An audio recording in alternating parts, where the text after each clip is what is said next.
What it do, flight crew? FTC. Flight team stand up! Hey, man. Now, if you guys are real OG fans, some of you out there, man, has been around, you will see that I actually had a game that I started out kind of just doing YouTube with on this channel specifically, and that is called NBA Live 14. And the funny thing is I'm actually thinking about bringing back that storyline mode, or at least a walkthrough if I can't especially get this PS2 set up the way I want to so I can get this NBA Ballers Phenom. But yeah, man, so anyway, man, we're going to check out what happened with NBA Live for real. Like, obviously, everybody kind of gets a good idea what happened with EA Sports and NBA Live. And in my opinion, the real thing that happened with it is just, the EA devs are on some type of coke or some type of heroin or some type of drugs. You know what I'm saying? Their brain cells aren't developed enough. They wasted their decade life in school and they just can't get a game right and they're too lazy. That's, in my opinion, the hardcore truth what happened. But apparently, there's something behind the scenes that the reason why NBA Live fell off the way it did. You know what I'm saying? Like, EA Electronic Arts is a pure definition company. It's an example company on why you should never grow up to be somebody like them. You know what I'm saying? They have so much potential to make so much money, especially with this quarantine stuff going on. Like, imagine if they put up the NBA Live 10 servers. If you knew anything about NBA Live 10, you was actually allowed to play online. They had like a form of a crew mode. Like, it's not a park mode or how it is in 2K. You'll just have to look it up and stuff. But there's so many things that they can remaster. NBA Street Home Court. They can put out NBA, all the street games and all of that stuff. NFL. They can put that out right now on PS4 and Xbox. They don't have to put an online mode for none of those games. They can just really put those off for people to buy. $5, bro. Instant $1 million. Probably more, bro. You know what I'm saying? But Electronic Arts, they're too lazy. You know what I'm saying? They're just content and settled for where they are in life. And, don't be surprised if they go out of business within the next 2 years, man. But we're going to look at what happened with the fall of NBA Live and what really happened, like the hardcore when truth. Someone wants to play a virtual EA game NBA Live, I think, has been around since like 1995, something like that. Play? Do friends ask each other to come over and play live, or come over and play 2K? If you caught a friend playing NBA Live, you'd probably make fun of them. Your first question to them would probably be, why? It wasn't always this way, however. That's what I'm saying. When Electronic and a lot of people too, like, especially when I was dealing with this back in the day when I was playing NBA Live, like, and they would always like hate that I would play it because like I was being different from people just uploading straight 2K. A lot of this NBA Live hate comes from a lot of trend following, dick riding ass niggas that just because somebody else say it's bad, you know what I'm saying, they're gonna say it's bad too. A lot of the people back in the day that was saying NBA Live was bad when it was starting to like I would say 2K was evolving more, I would say, they would just say NBA Live is bad and they've never even picked up an NBA Live game or even picked up that year's NBA Live in general. They would just say that stuff just to say it's bad and follow the trend. You know what I'm saying? And you can tell a lot by somebody's character when they would be so quick to call NBA Live trash when they never play. It was always a funny thing. In 1989. They created one of the most successful franchises in the history of video games. Facts. Later called NBA Showdown, and in 1994 dubbed NBA Live. The series was once the NBA game of choice. It was the most well-received, most popular, and most iconic basketball video game of its time. Somewhere along the way, however, this NBA Live 08, 09? Greed and corruption got in the way. Of course, always. Ironically, Live's best shot at returning is to capitalize on its competitors' greed and corruption. But it's likely. Yeah, man, I'm definitely gonna be spilling a real deal because I told you guys, man, like I used to be partnered with EA before I got fired from that shit. Because like I just lost my temper one day and just spazzed out. It's like an older video back in like 2015-ish, 16-ish. If you can find it, you can find it. You know what I'm saying? But yeah, bro, it's just like I'm just gonna like straight up just not hold back because I get in my feelings with shit like this because NBA Live, bro, like the thing that pisses me off too is like I feel like it also like obviously like how can I say it? I'm successful because I grinded to this point and it's because of you guys, but I definitely feel like I'll be a lot more ahead and farther if let's say NBA Live took over 2K because NBA Live was like still is, you know what I'm saying, but like I control the NBA. I feel like I still control the NBA Live community without even having to say anything, but it's just like imagine if Live really put their pedal to the metal, you know what I'm saying? Like, bro, we would be like, we're already lit right now as a whole brand and as a whole empire. You know what I'm saying? We're going to continue to get lit and be more popping and more up there, you know what I'm saying, with 2020 and 2021 and 2022 and 2030 and 2050. You know what I'm saying? We look ahead in the future. But if NBA Live was on point, it would have excelled that. You know what I'm saying? Like, we literally would be immortal type stuff, you know? You know, that's just because the EA is just too lazy, bro. It's crazy. NBA Live, man, they had so much potential. Like NBA Live fell victim right here, to NBA Live stagnation 14, and a lack of innovation. After being the top dog for so long, EA stopped trying. This led to sales dropping, fans leaving, and eventually, of course, desperation. Rebranding to save face, only to have it backfire so hard that they unrebranded. Hiatus after hiatus, false promises. The few fans they had left became alienated. The new fans who came to try something new left quickly. Loyalty was punished. Pain and misery were all that remained. NBA Live was really good. In fact, great. Facts. But it didn't. NBA Live 2005, man, dunk contest, bro. Failed to understand that the bar keeps rising. With new technology comes new expectations.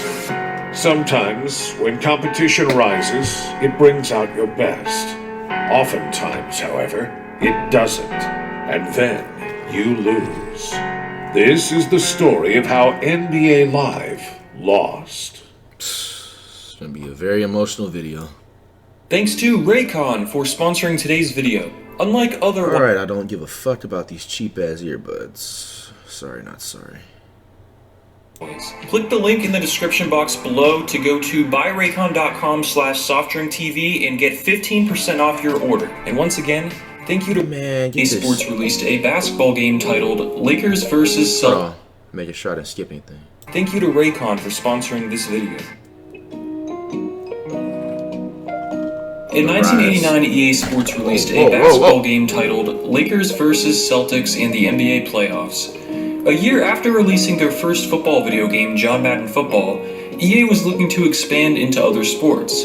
Thanks to the early success of Madden, the NBA and EA partnered together to release the first officially endorsed NBA video game featuring real NBA teams and players. The game included stars such as Michael Jordan, Magic Johnson, Larry Bird, and Patrick Ewing, just to name a few.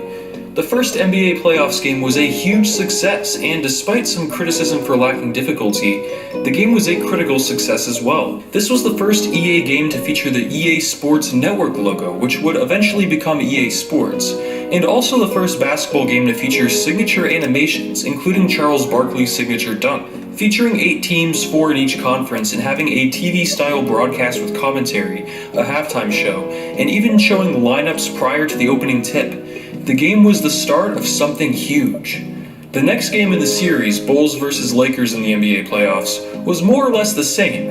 However, it introduced the instant replay feature. Bro, what kind of graphics are those, bro? Game to feature NBA team logos on the court. Is that Michael Jordan? After a few more releases, including Team USA Basketball and Bulls vs. Blazers, NBA playoffs rebranded to NBA Showdown in 1993, featuring every single NBA team at the time. Showdown was a huge step forward. Instead of saying Electronic Arts on the packaging, it said EA Sports for the first time. It was also the last game to include Michael Jordan until NBA Live 2000. And then, in 1994, NBA Live was born. EA moved development duties from San Mateo, where the NBA playoff games were developed, to Vancouver, and NBA Live took off. NBA Live 95 innovated in many different areas, including features such as Create a Team and an all-new isometric camera perspective, which EA borrowed from FIFA. This game was iconic, garnering praise from nearly every media outlet and helping look at EA the dominate gameplay, the video game market. Live 96 continued building on the strong foundation of the series by adding a Create a Player feature, allowing users to input themselves into the game or create fictional characters. Once again, thanks to improvements in FIFA, EA borrowed from the soccer game once again to provide the ability to change the camera. There's no crossovers, look at this shit! Graphics also took a big step forward, as NBA Live 96 was the first live game to release on the PlayStation. While players remained 2D sprites, courts were rendered in 3D. The game was praised heavily for the introduction of Create-A-Player as well as the all-new post-up move. NBA Live did have some competition back then, most notably from the 3DO game Slam and Jam. But Live was a superior game, innovating further than its competition. Every year EA Sports brought something new to the table. While Live didn't have the best graphics at the time, it was the most polished and complete basketball game. Live took a big step forward with NBA Live 97, which included revamped graphics. Player models were now rendered in 3D, and animations were motion captured from real NBA players. Kobe Bryant made his video game debut in Live 97, and the game once again received critical acclaim. Live 98 improved upon the game with new player models and faces based off of photographs of the players, along with a new passing system that is commonplace today, where you simply push a pass button and the game passes to the closest teammate. The game added some new game modes that changed the series forever, including a GM mode that allowed players to run a team by drafting players, and the 3-point shootout was a fully playable game mode that could be played split screen with friends or by yourself. This was the most successful NBA Live game at the time, selling more copies than any other EA Sports basketball game before. NBA Live was getting really good. NBA Live 99 added a practice mode and another new mode similar to 98's GM mode, where users could run a team for multiple seasons and their players would develop over time. This mode was the predecessor to franchise mode. While many of these features seem like obvious additions that we might take for granted in today's basketball games, they all came from somewhere, and that somewhere was NBA Live. The series was improving at an exponential rate, and without it, basketball video games would be nowhere close to where they are today. NBA Live 2000 introduced legendary players and brought Michael Jordan back into the game. It also added a one-on-one mode. Many longtime NBA Live fans consider Live 2000 to be one of the greatest. I remember that one-on-one mode, man, but who was recording this on a calculator, though, bro? Bro, that was fire, bro. They had Jordan in that game and everything. The series history, with some even calling it the greatest Live ever. When that game... Live 2001 was that's what I was about to say. Live 2001. When that game came out, like, I didn't play my first NBA Live, I think, until, like, I think Live 10. No, it was, like, Live 09, 08-ish. Because, like, any game, like, 2K5 and below, I didn't even have. Because, like, I didn't even was able to afford for, like, a system or none of that. I got my first PS2, like, years later. It was like 2 years before the Xbox 360 and the PS3 came out. It was like on a 2K5, NBA 2K5, because NBA 2K6 was made for the next-gen consoles. And I remember I was still on PS2 up until like fucking 2K7-ish, 8-ish, I think, like that. You know what I'm saying? But yeah, bro, like NBA Live had a lot of different modes. Like, that was fire. Like, they had like weird-looking modes that, like, it was just, I don't know, it was just unique to me. The series. This was the first NBA Live game on the PlayStation 2, and the graphics took a huge step forward, but there were some issues. There was no longer a franchise mode or the 3-point contest. While the game was technically impressive, many were let down by the lack of depth. The game also had some oversights, such as a lack of a 5-second rule. NBA Live 2002 was similar and didn't fix many of the issues in Live 01. Wow. The series was starting to stagnate. That's the thing with EA, man. Like, when EA has a good game, they get comfortable and they just, like, get lazy the next one. Like, what type of work ethic is that, Electronic Arts? NBA 2K were improving and giving people pause before buying NBA Live. The game did bring franchise mode back, and it was deeper than ever, but the gameplay was still very flawed. The NBA had recently abolished the illegal defense call, allowing teams to run a zone defense as often as they wanted. What? This was a huge change for the sport, but in NBA Live 2002, you couldn't even run a zone defense. What the game fuck? did fix the 5 and 3 second rule oversight from Live 01, but the game lacked a technical foul penalty, meaning there was not much of a punishment for committing these rule violations. Yeah, that's weird. The game wasn't without its pros, however, with new realistic dunk animations allowing players to body one another. The new franchise mode was deeper than anything competitors could offer at the time. Live, however, was no longer easily the top game. Wow. Other games were getting closer, and Live needed to make some big changes to keep their market share. Luckily for the series, EA Sports completely revamped NBA Live 2003, releasing an amazing game. Thanks to the introduction of the freestyle control system, and taking the franchise back to its roots with a fun arcade-style gameplay. The gameplay was still mostly realistic, don't get me wrong, but it pushed fluidity and fun over complete simulation. An interesting note with this game is that the soundtrack went platinum. Oh yeah, I remember that. Yay, shout out to Dog Fabulous, yo. He had that "It's in the Game" song in that bit, and then he had Snoop Dogg. Yeah, I remember that game was famous for the soundtrack. I didn't play that game, you know what I'm saying? But I you know, over the years, you appreciate certain songs on that soundtrack. You know what I'm saying? This is lit. Game soundtrack to do so. NBA 2K3's franchise mode had surpassed Live's at this point, but it didn't matter. Live's gameplay was more fun and easier to pick up and play. The game appealed to the masses and was simply more popular. Live was faster, more fluid, and just felt natural to play. NBA Live 2004 featuring Vince Carter on the cover was one of the greatest entries in NBA Live's history. NBA Live 04 took some of the criticisms of Live 03, most notably by those claiming it was too arcadey and not realistic enough, and addressed them. Live 04 had a slower pace than 03, but maintained the same level of fun and pick-up and playability. Player animations were overhauled, resulting in a game that looked more lifelike than ever before. In order to make the game even more immersive, players had real-life shoes in the game, featuring all the major brands. The game had an NBA store where you could use in-game earned credits to buy classic jerseys, shoes, and more.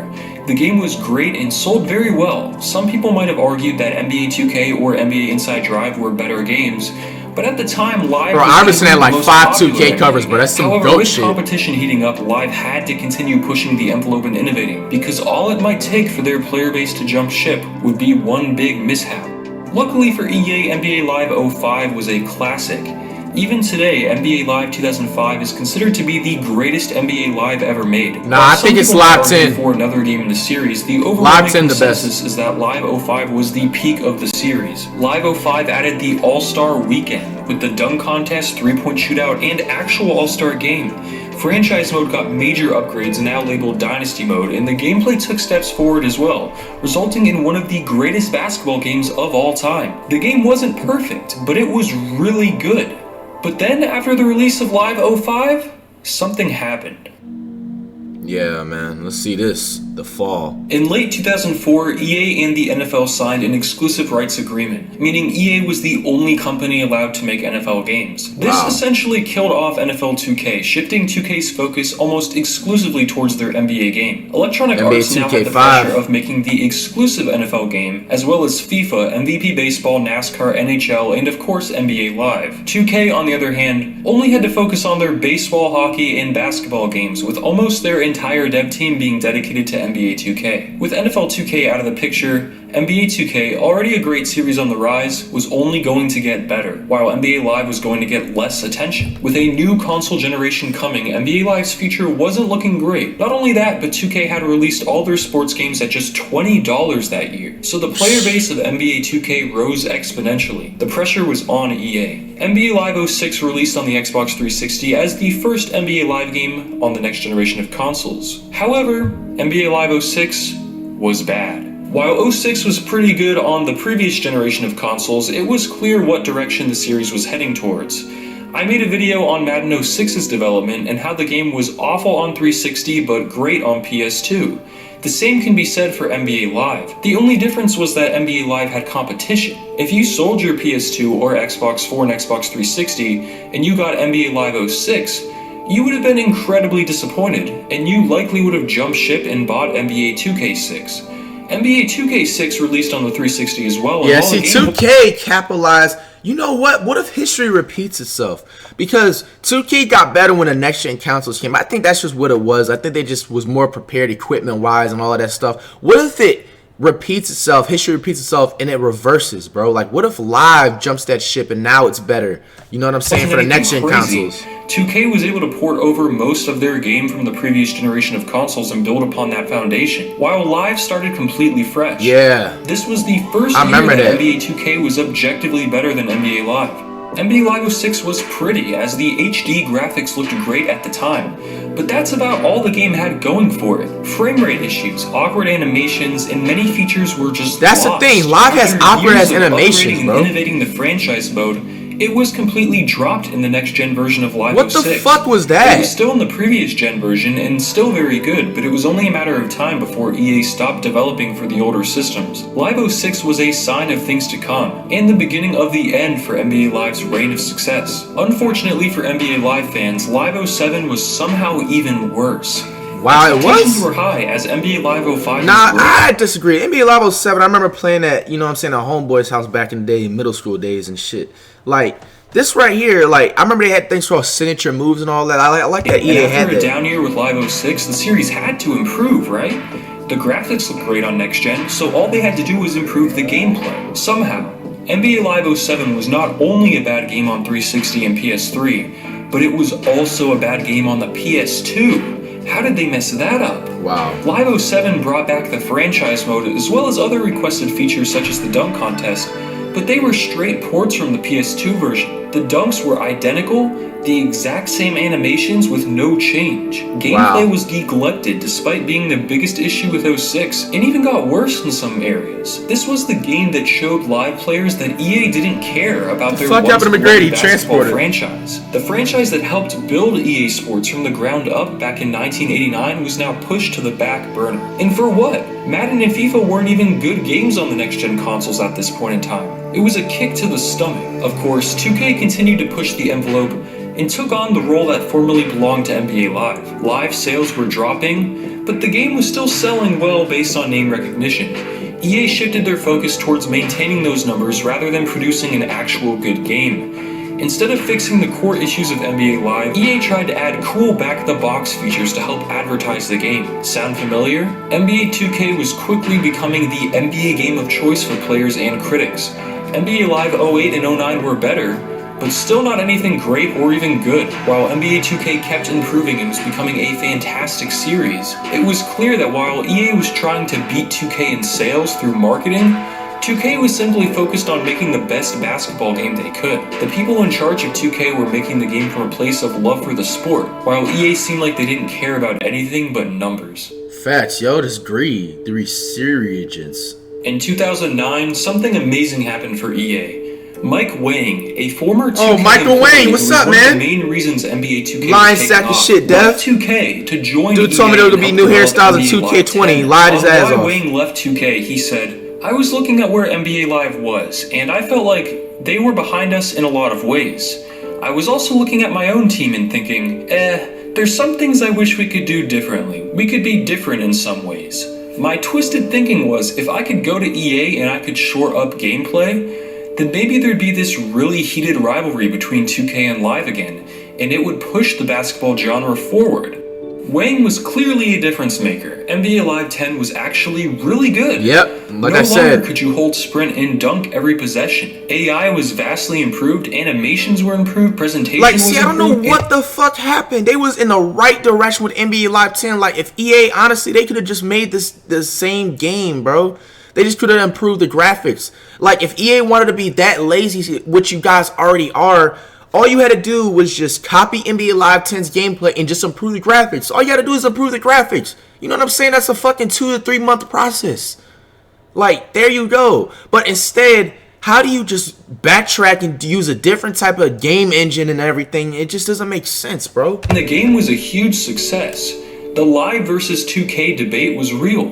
A notable addition to Live 10 was the dynamic... Like, honestly, Live 10 and 2K10, the only reason I'm giving it to 2K10 that year, and as much as I want to give it to Live, because you're more of a Live fan if you know the real me, you know what I'm saying, is because Live didn't have a career mode. Like, if they had that Rising Star mode like they had in NBA Live 14 with NBA Live 10, it would have shattered 2K, bro. Like, everything NBA Live has, from the accessories to hairstyles to presentation, they shit on 2K. The people at 2K, they pop too many pills and do too much other drugs to even know how to put proper hairstyles in their shit, bro. But NBA features, which allowed players to play NBA games throughout the season with real player stats, lineups, and more, immersing players into the NBA season. Mike Wang was the hero NBA Live fans deserved, and he was here to stay. The future of NBA Live was looking up, and there was now fierce competition between NBA Live and 2K. This is the part where I tell you that NBA Live 10 was the last NBA Live game. No, it wasn't. There was other ones. 14. Yeah, so Live 14, yeah. They had the Elite. You forgot about that. Is he going to cover that part? Mike Wang left EA right after the release of NBA Live 10, and he went back to 2K. This was huge news at the time, almost as big as a major coach leaving his new team for his former team. 2K. Yeah, man, and then this Michael Wang dude, he's such a bandwagoner too. Like, how do you go from EA back to 2K to EA again, now you're back at 2K again, man? Watch him go back to EA, you know what I'm saying? Like, for history to repeat itself. I see him doing that with his next-gen consoles so he can help NBA Live, you know what I'm saying, be put together, bro. Fans were delighted by the news, while Live fans were not happy to say the least. However, NBA Live 10 was pretty good, so how badly could EA mess this up? Really badly, a lot, man. It turns out. It's almost impressive how badly EA screwed up. They killed NBA Live. They killed it. They decided to change the name of NBA Live 11 to NBA Elite 11 and screwed up so bad that they thought it would be smarter to go right back to NBA Live for next year. What exactly happened? So Mike Wang left, went back to 2K, and helped them create arguably the greatest NBA game ever made, NBA 2K11. EA now had the pressure of trying to improve upon their first good game in a while, Live 10, without Mike Wang. Instead of building upon what Wang created and gradually improving like 2K had been since the Dreamcast, EA did what EA always does and decided to throw away what worked and try something brand new. If it ain't, that's the fucking problem. If it ain't broke, don't fix it, bro. Like, why, bro? How do y'all have 10 years worth of education and you flop this bad on a video game, bro? You know what I'm saying? Like, that's why I'm trying to tell you the school system is a fucking joke. I guarantee you all these devs that made these EA games over the years, they had 5 to 10 years worth of education, bro, and you're dumb as rocks, bro. Like, first, the name change. Long-time NBA Live fans were unhappy. What was wrong with the name Live? It was iconic. And like, why would you change it? What is EA doing? The name change wasn't even close to the worst part of all of this. They completely redesigned the controls. Gone were the days of pressing buttons to pass or shoot. Now everything was analog, sticks, triggers. How do you even do anything in this game? Passing the ball, shooting the ball. Normally easy things became tedious and impossible for new players. The game released a demo for people to try before release, and it became infamous. One YouTuber named Mr. Lux released a video of a glitch where Andrew Bynum T-poses at center court. Oh, hell nah, man. The dude who edited this video is, you know what I'm saying? You gotta know your facts, bro. The dude that's editing this video is lost, bro. The real Hard 8 Times is the one that was the video. If you know who Hard 8 Times is, you ain't no YouTube OG. You know what I'm saying? Like, I was watching Hard 8 Times before I even started YouTube. I was fucking, you know what I'm saying, trying to skip going to the bathroom watching YouTube videos in school. You know what I'm saying? Hard 8 Times is the real footage of this person, not whoever he just named. It's labeled the Bynum Jesus glitch. Another glitch had Luol Deng draining any shot from a certain part of the court. Besides that, what the fuck? So much so that EA didn't even release it. It was delayed and then. And you know this game, this is my last time pausing the video, by the way. This game is worth like 5 racks, I think. You know what I'm saying? I want to actually, like, on some fun shit, just play the game. Because I played the demo when it was released. Funny story is, I think because around the time when this demo was released, I think NBA 2K was around about to come out, I think. Maybe don't quote me on that. Maybe it was 2K10. But I played the demo a little bit, you know what I'm saying? But I never experienced a glitch myself single-hand. I just remember this game was hard as fuck to control. Like, Live 10 got roster updates instead. All this while 2K dropped their best game to date. Yeah, it was 2K11. I remember that. The game was fun and easy to play. Anyone could pick up a controller and start using their favorite players.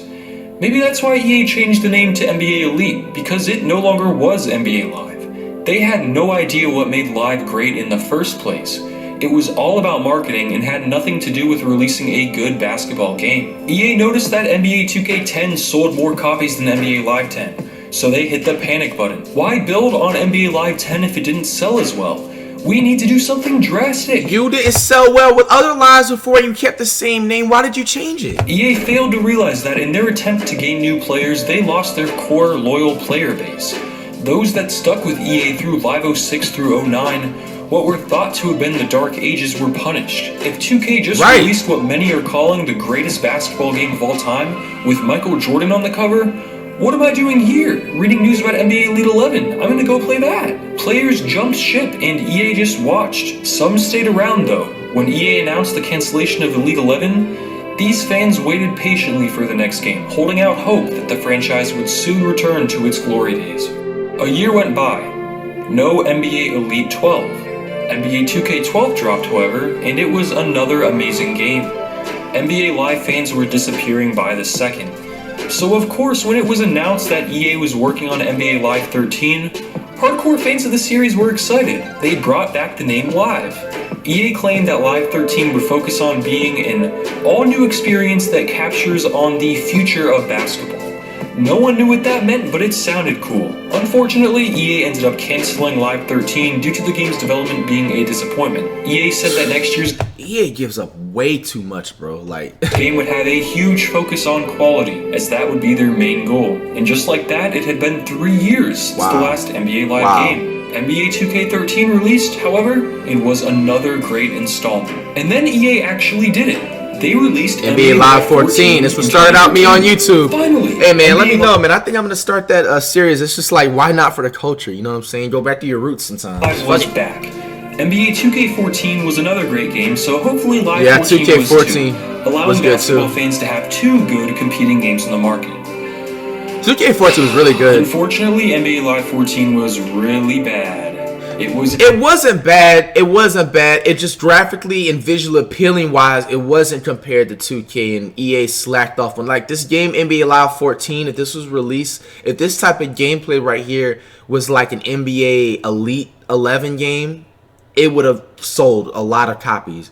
But just the fact that 2K improved so much drastically with the graphics to the next-gen systems, and the PS4 and the Xbox One just came out at this time, you know, a lot of people chose 2K, and it's just nothing to blame them. But, you know, during this time, I'm a different nigga and a different breed. I chose Live 14, and I still uploaded 2K, but I didn't spam upload it like people was doing with compared to NBA Live, and that's what made me who I was. You never forget where you came from and all that stuff. You know, NBA Live 14 right here made me stick out more than everybody else. You know what I'm saying? So a glorified demo, a hollow shell. See, like if you look at the NBA Live 14 gameplay and have the right cameras right, bro, camera angles right, the game is not bad, bro. 10 massive clipping problems, ugly animations, nothing to do in the game. It was a mess. The Dynasty mode was so bad. See, this dude right here talking, he's very uneducated. Like he said it was nothing to do in the game.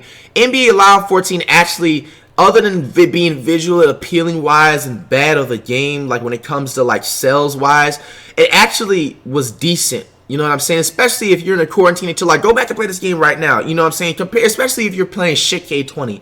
You know what I'm saying? Like NBA Live 14 had the Rising Star mode. Their Ultimate Team mode was actually pretty good. They had a lot of content in that game compared to at the time when 2K14, they wasn't releasing a lot of My Team content until towards the summer of that year. You know what I'm saying? Then they had like a Dynasty mode, which was actually pretty fire. You know what I'm saying? They had a lot of depth in the mode. You could trade like, Prime KD. The dude doesn't know what he's talking about. I don't like this dude right here is biased and shit, but I don't like people like that, bro. Like at least if you're taught down, do your education research. By Martell Webster. There was no logic to the game. It had a mode called Rising Star, which was EA's attempt at creating a My Player type of mode, but it was terrible. The game was as bad as everyone thought Elite 11 would have been if it released, but it was worse because EA took over 3 years to make the game. People were waiting this long, and for what? NBA Live 15 and 16 were more of the same, critically panned, and nothing worth playing. This was while 2K was in its prime, with 2K16 being another entry that many would call one of the greatest 2K games ever made. The trailers for NBA Live looked promising, and many players who loved NBA Live when they were younger were curious, hoping, wishing the series would return to being somewhat respectable. Live was cancelled yet again, with NBA Live 17 not releasing. Yeah, it was pretty much over for Live. You skipped over 15 and 16 though. 15 wasn't that bad. 16 was just a flop. Live 18 released several days before NBA 2K18, and for $20 less too. The game introduced a new career mode where you could take a player through the streets or the league, and it got much better reviews than any Live game had since Live 10. Word. Live 19 released the next year, and it was also a good improving game. However, now you know what makes more sense? I low-key should go to NBA Live 19 and play that Rising Star mode as a walkthrough, because I didn't even, you know what's a fun fact? I didn't even touch NBA Live 19. I didn't even hop on the game. Fun fact. So that would be more original, I feel like. I'm going to do that series now. NBA Live 19 series coming soon. Too many people over from 2K, and Live had become a meme. Their brand was tarnished. Live 18 and 19 were not bad games at all. They even do a few things better than NBA 2K does. Look at Curry, man. They started innovating again, being the first game to offer the WNBA. And then 2K it's still copied the that. only game that lets you create female players in career mode. But overall, Live is still you can worse create a than female 2K. player? They have the same flaws as every other sports game EA makes, and despite not being microtransaction riddled, the core game just isn't there. And even if it was, NBA Live's brand is so tarnished that it likely would never be able to beat 2K. While 2K is getting worse in many areas, Live still hasn't gotten to their level. But for the future of basketball video games and based on the direction 2K is trending, NBA Live needs to get it together. 18 and 19 have promise, and now the Live team is taking another hiatus to work on the core game. They have to come out with a good product next time around, or else it's over, if it isn't already. It's no surprise that NBA 2K is so intertwined with popular culture. The only people playing NBA Live these days are longtime fans of the series who miss what they once had, and are trying to force themselves to like it. Or 2K players fed up with microtransactions, cheese, and server issues, and modern 2K. These players always go back to 2K, however, because NBA Live simply isn't real competition. Yeah, bro, NBA Live 19 series coming soon. Because like this, especially when I'm trying to hit up this NBA Ballers, bro, it's like I'm trying to play this NBA Ballers Phenom, bro, but the PS2 making it so hard for me to go backwards compatibility. Like, I had all the cords, I remember I did this back in the day, and it's just like they're making it impossible. I don't know what am I doing wrong, you know? Is it all? They're missing a lot. The gameplay, the presentation, the game modes, the attention to detail, it's all lacking. How could it not be after coming from games like Elite 11 and Live 14? 2K, despite having some major issues that recent Live games have been trying to capitalize on, is simply better at its core. Anyone who gives Live a chance will eventually realize this and go back. This might earn me a few dislikes from the extreme 2K haters of the world, or the last few NBA Live hardcore fans, but this is true. No one wants to be caught playing NBA Live, no matter how good the game might be. Well, I'm going to be caught playing NBA Live in a couple of days after this video, because I'm just starting to walk through. I didn't even buy 2K until Christmas time. NBA Live's The One mode is actually pretty good. While the career part of the mode isn't as immersive or in-depth as 2K's, the fact that you start out as a 70 overall and develop quickly is huge. The online aspect in Live is arguably better than 2K's. While there isn't a neighborhood to run around in, or your own apartment, or any of the cool flashy parts of my career, Live has there's a lot of potential right here, bro. I didn't know they had animations like this. There is a lot of potential for this mode right here, bro. NBA is doing something right here with this mode. I like these animations, bro. Online matches of 3v3 and 5v5 Look at that, bro. That are a ton of fun. In 2K, it can take forever to simply get into an online game and park. That's not an issue in Live. And with Live, you can develop a player really fast, meaning you won't and actually can't feel inclined to spend real money to upgrade your player enough to be competitive online. Yeah, NBA Live 19 series coming soon, man. Microtransaction riddled if it was the especially only this quarantine. The top NBA game, no doubt about it. And isn't the NBA Live 19 server still on? We could try that one mode one time on stream, bro. I'll fuck around and start a whole new way, bro. I would have these 2K devs pissed. What if I have these 2K devs, bro? I have the entire 2K community go to the NBA Live servers, bro. You know what I'm saying? So this whole quarantine and chill. That shit'll be funny as hell, bro. I'll have Ronald pissed. Oh, that is the biggest revenge, bro. For not giving a nigga a logo and then having the entire 2K community just go to the NBA Live community. And better yet, a game that's a year older than offering a humble non-pay-to-win game. In fact, if all you do in 2K is play Park and you're getting fed up with the game, Live might actually be better for you. Unfortunately, however, switching to Live completely is nearly impossible. For one, because Live 20 was delayed, the rosters are outdated, and the game doesn't feature the current rookie class. Another important thing to understand is that no one plays Live. If a friend comes over, they will likely laugh at you if you ask them to play it with you. Because of the overwhelming popularity of 2K, it's going to be unlikely that you'll have any real-life friends that will play with you. And of course, most importantly, Live isn't as good of a basketball game as 2K is.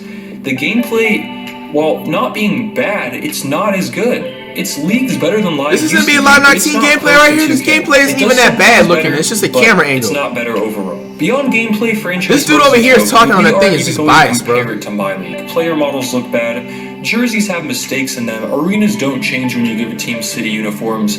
Despite having the arenas don't change when you give them city uniforms. Is really bad. The game simply lacks attention to detail, which is something 2K has nailed year after year. If you want to see why 2K is so far ahead of Live, all you need to do is fire up a game of play now.